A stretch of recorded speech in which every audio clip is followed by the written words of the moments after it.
MKT என்ற மூன்றெழுத்து மந்திரம், எம்கே தியாகராஜ பாகவதர் என்ற வசிய மந்திரம், தமிழ் சினிமாவின் முதல் சூப்பர் ஸ்டார் போன்ற பெருமைகளை பெற்ற ஏழிசை ஏந்தல் எம்கே தியாகராஜ பாகவதர் அவர்கள் தனது வசீகரமான குரல் அழகிலும் பேரழகான தோற்றத்திலும் பவளக்கொடி திரைப்படத்தில் முதலாக அறிமுகமானார். அதில் அர்ஜுனனாக நடித்தார். படம் 200 நாட்களை தாண்டி ஓடியது.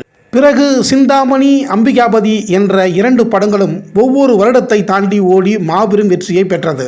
அப்போதும் தனக்கென்று ஹீரோ இமேஜ் இல்லாத திரைப்படமான அசோக்குமார் திரைப்படத்தில் கண் பார்வையற்ற இளைஞனாக நடித்தார்.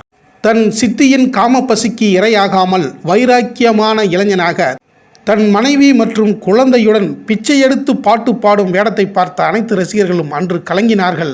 எம்கேடி அவர்கள் தனது அழகை சிதைத்து நடித்த முதல் படம் இதுதான்.